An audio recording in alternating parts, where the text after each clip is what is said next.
So, Hillary Hickland. Yes. Thanks for joining us here at the Texan. It's so good to be here. Thanks for having me. So, you won your recent election. How are you feeling after the election, post-election? How does that feel? A lot more fun. Yeah. A lot more fun now, and making a lot more friends. Yeah. And you ran on such a strong school choice platform. Why is that such a big issue for you? I have 4 kids of my own. They're school age, and I recognize the importance of quality education and seeing that it's not a one-size-fits-all.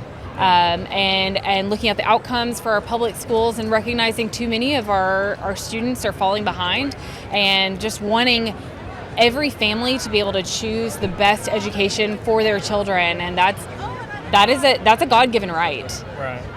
And they tried really hard last session to get school choice across the board. They weren't able to do it. What do you think is going to be different this next session?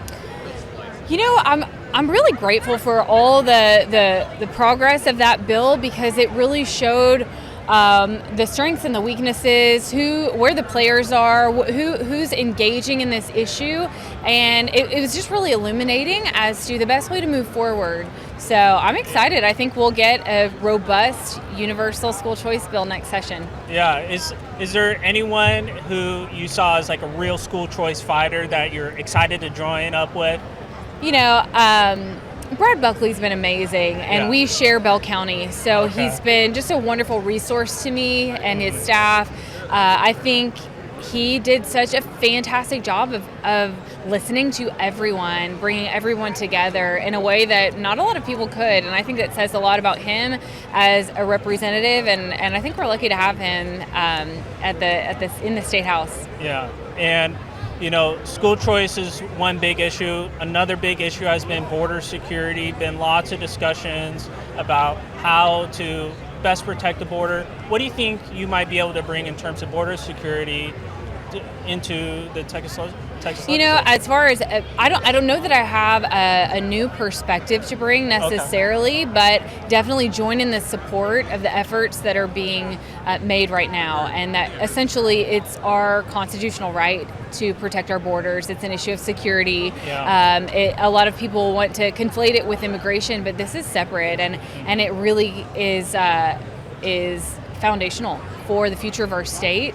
I think it intersects with all kinds of different realms as far as, you know, policy, but we've got to establish our border security. So probably aligning with the efforts that have already been made and adding my support to that. I think Governor Abbott's doing a great job, not just leading our state, but leading the nation when it comes to border security. Yeah.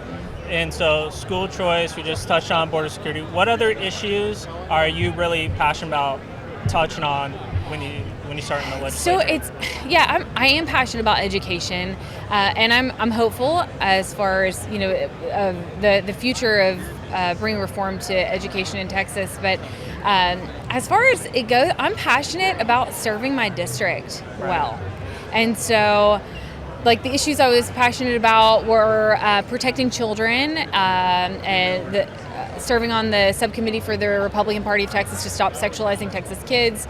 Those are issues that I worked on during the last session, but we made some really good gains there. And so now it's almost less about what I'm passionate about and more about what my district needs. And so I'm hearing so much about property taxes.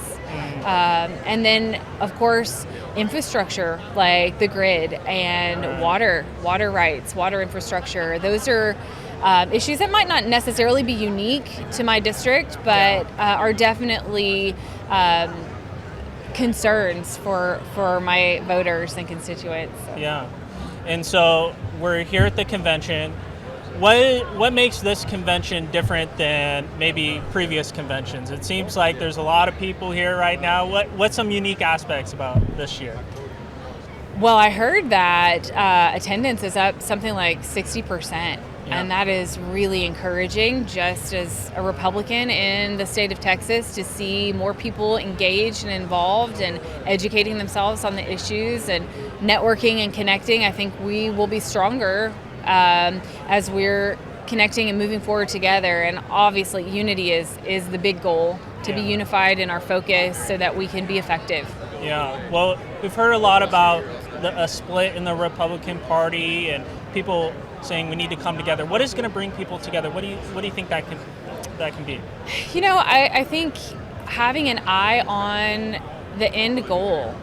We don't all have to get there the same way. And maybe that sounds kind of cliche, but I was really thinking about this on the drive down here and thinking we're all on the same road. We're heading the same direction. And sometimes I might ride with you. And then at other points I might say, okay, well, I've got to get out of this car and I'm going to ride with these guys over here. And, as far as ride sharing, but as long as we're both headed in the same direction and we can look at these traditional family values, these issues that are really affect each one of us, our daily lives, and these conservative values that bring us together. And if we can focus on that, I think we'll be in good shape.